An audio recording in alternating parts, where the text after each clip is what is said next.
started with working on this film, ત્યારે સૌથી પહેલું તો રિસર્ચ. બરાબર, રિસર્ચની અંદર બે મેઇન બ્રોડ કેટેગરી હતી કે એક તો હેબિટેટ. હેબિટેટ એટલે ભાઈ તેનું હેમલેટ જે વાંટ છે એનું લેઆઉટ કેવું હશે, હવે એમાં તે ઇન્ટિરિયર કેવું દેખાશે ને એક્સટિરિયર કેવું દેખાશે, તો એ આખું હેબિટેટમાં હતું. અને બીજું છે પીપલ. હવે પીપલની અંદર લોકો 1975ના બંને રિજનની અંદર કઈ ટાઈપના હતા, એ લોકોના લાઈફસ્ટાઈલ કેવી હતી, how they look, what they wore, એ લોકોના costume, jewellery, appearances, tattoos, everything, communities, એ લોકોના વચ્ચેના ઇન્ટરેક્શન્સ કઈ ટાઈપના હતા, લોકોના નેબર્સ વચ્ચેના ઇન્ટરેક્શન્સ, એ બધું સ્ટડી કર્યું. તો પીપલ અને હેબિટેટ એ બંનેને સ્ટડી કરવાનો મારો મેજર બે કેટેગરીઝ હતી રિસર્ચની અંદર. હવે હેબિટેટને સ્ટડી કરવા માટે તો ઇટ વોઝ સ્લાઇટલી ઇઝીયર, કારણ કે we got in touch with Kulbhushan Jain, Meenakshi Jain, જે બે આર્કિટેક્ટ્સ હતા અમદાવાદ બેઝ. તે લોકોએ ત્યારના ટાઈમે એક્સટેન્સિવ ડોક્યુમેન્ટ કરેલું હતું બંને રિજન વચ્ચે, અને they had done it in 1976 કે 1977, so which was very close to the period that we were working on.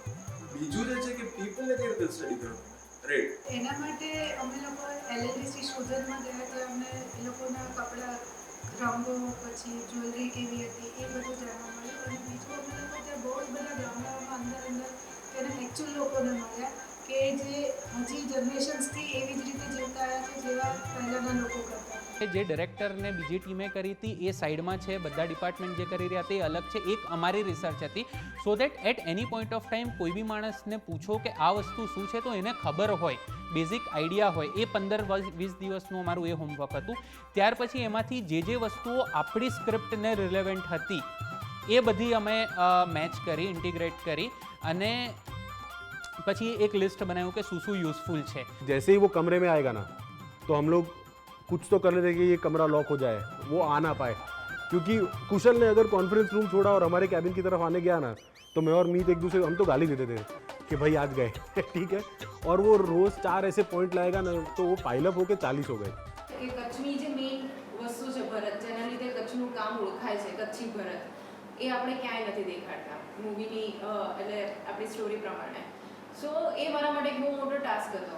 દેન બીજું એક હતું કે કોઈ જાતિ આપણે નથી દેખાડવાની, કે પર્ટિક્યુલર કોઈ જાતિ ઉપર આપણે જવાનું હતું. અને કચ્છમાં થોડેક તમે આગળ જાઓ એટલે દરેક જગ્યાએ થોડી વસ્તુ તમારી ચેન્જ થાય તમારા કોસ્ટ્યુમમાં કે તમારા પહેરવેશમાં, એટલે તમને ખબર પડી જાય કે આ ટાઈપના રબારી છે કે આ ટાઈપની આ જાતિ છે.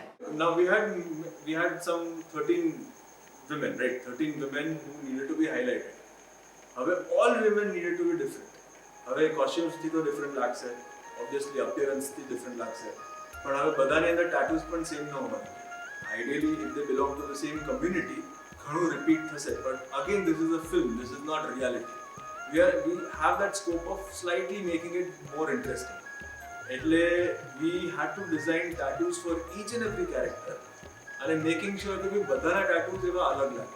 પ્લસ tattoos ને પણ પ્લેસમેન્ટ પણ એવી આપો, ડિઝાઇન પણ એવી કરો. જેને કે મંજરી છે તો મંજરીના tattoos એવી રીતે ડિઝાઇન કરો which add to the overall appeal of મંજરી.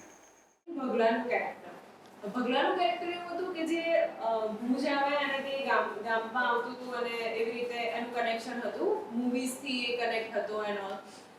સો એ પણ એક ઇન્ટરેસ્ટિંગ કેરેક્ટર હતું કે જેને મારા ધોતી નથી આપતી, બિકોઝ એ ગામમાં નથી રહેતો, એ ઘોડા ઉપર આવે છે, ભુજથી ગામમાં અવર જવર કરે છે. તો એ વખતના જે પેન્ટ સ્ટાઇલ હતા તો એ જે બેલ બોટમ પેન્ટ્સ, તો એને બેલ બોટમ પેન્ટ આપ્યું હતું અને એના કલર્સ, એટલે એનો જે સ્વભાવ આપણે મૂવીમાં બતાવીએ છીએ સ્ટોરીમાં, એના સ્વભાવ પ્રમાણે એકદમ પંકી ટાઈપ, એકદમ બ્રાઇટ કલર. તો એ બ્રાઇટ કલરના શર્ટ્સ અને પછી એની સાથે બેલ બોટમ પેન્ટ અને એની ઉપર કેડી. સો એ લુક ક્રિએટ કરવાની મને મજા આવી હતી કે કંઈક અલગ કર્યું. તો એ મને